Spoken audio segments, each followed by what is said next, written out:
ಮಹಾಲಕ್ಷ್ಮಿಯನ್ನ ಇಲ್ಲಿ ಸ್ತುತಿಸಲಾಗಿದೆ.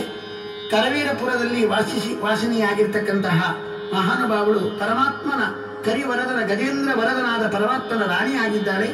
ಎರಡು ಕೈಯಿಂದ ಕಮಲವನ್ನು ಧಾರಣೆ ಮಾಡಿ ಇನ್ನೆರಡು ಕೈಯಿಂದ ವರವನ್ನು ಅಭಯವನ್ನು ಆ ಭಕ್ತರಿಗೆ ನೀಡಲಿಕ್ಕೋಸ್ಕರವೇ ಸನ್ನದ್ಧಳಾಗಿದ್ದಿ, ನೀನು ಬಾ ಅಂತ ಇಲ್ಲಿ ಇಂದ್ರದೇವರಿಂದ ವಿಶೇಷ ಸ್ತುತವಾದವರು. ಬ್ರಹ್ಮಾದಿ ದೇವತೆಗಳು ಅವಳ ಪಾದಕ್ಕೆ ಯಾವಾಗಲೂ ಎರಗುತ್ತಾ ಇದ್ದಾರೆ. ಪರಮಾತ್ಮನ ಶ್ರೇಷ್ಠವಾದ ಕಟಾಕ್ಷಕ್ಕೆ ಪಾತ್ರಳಾಗಿ ತನ್ನ ಕಟಾಕ್ಷವನ್ನು ಬಲಿಷ್ಠವಾಗಿ ಮಾಡಿಕೊಂಡವಳು. ಪರಮಾತ್ಮನ ಕಟಾಕ್ಷಕ್ಕೆ ಪಾತ್ರಳಾಗಿರ್ತಕ್ಕಂಥ ಮಹಾನುಭಾವಳಾದ ಲಕ್ಷ್ಮಿ ತನ್ನ ಕಟಾಕ್ಷದ ಬಲದಿಂದ ವಿಶೇಷವಾದ ಜಗತ್ತಿನ ಸೃಷ್ಟಿ ಸ್ಥಿತಿಲಯಾದಿಗಳಿಗೆ ಕಾರಣ ಆಗ್ತಕ್ಕಂಥವಳು ಎಂಬುದಾಗಿ ಚಿತ್ರಿಸಿ ಪರಮಾತ್ಮನ ಅನುಗ್ರಹದಿಂದ ಪರಮಾತ್ಮನ ವಕ್ಷಸ್ಥಳವನ್ನೇ ವಶ ಮಾಡಿಕೊಂಡ ಮಹಾನುಭಾವಳು.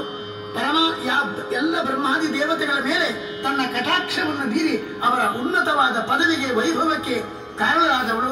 ವಿಶೇಷವಾಗಿ ದುಷ್ಟರ ಮೇಲೆ ಉಪೇಕ್ಷೆ ದೃಷ್ಟಿಯನ್ನು ಬೀರಿ ಅವರ ಅವನತಿಗೂ ಕಾರಣರಾದವಳು ಮಹಾನುಭಾವಳು. ಅಂತಹ ಲಕ್ಷ್ಮಿ ದೇವಿ ಭಾಗ್ಯದ ಲಕ್ಷ್ಮಿ ಕನಕ ವೃಷ್ಟಿಯನ್ನು ಗೈತಾ ಹೆಜ್ಜೆಯ ಮೇಲೆ ಹೆಜ್ಜೆ ನಿತ್ತ ಅಂದಾಗಿ ಸುಂದರ ಪಾದ ವಿಲಾಸವನ್ನು ತೋರಿಸ್ತಾ ಬ್ರಹ್ಮಾದಿ ದೇವತೆಗಳ ಪತ್ನಿಯರಿಂದ ವಂದಿತಳಾಗಿದವಳು.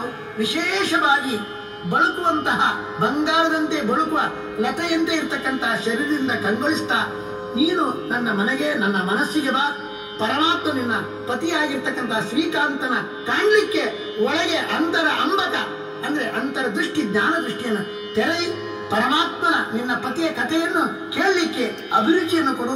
ಶ್ರೀ ಭೂ ದುರ್ಗಾ ರೂಪದಿಂದ ಪರಮಾತ್ಮನ ಸೃಷ್ಟಿ ಚಿತ್ರಯ ಕಾರ್ಯದಲ್ಲಿ ಸೇವೆ ಮಾಡ್ತಾ ವಿಶೇಷವಾಗಿರ್ತಕ್ಕಂಥ ಮಹಾನುಭಾವಳೆ ವಿದ್ಯೇಶ ವಿಠಲನ ಅನುಪಮ ದಾಸಿಯೇ, ನೀನು ಬ್ರಹ್ಮ ಪಿತನಾದ ನಿನ್ನ ಪತಿಯ ಜೊತೆಗೆ ನನ್ನನ್ನು ಸಂತೈಸಲಿಕ್ಕೋಸ್ಕರ ನನ್ನ ಮನಸ್ಸಿಗೆ ಬಾ ಎಂಬುದಾಗಿ ಪ್ರಾರ್ಥಿಸುತ್ತೇನೆ.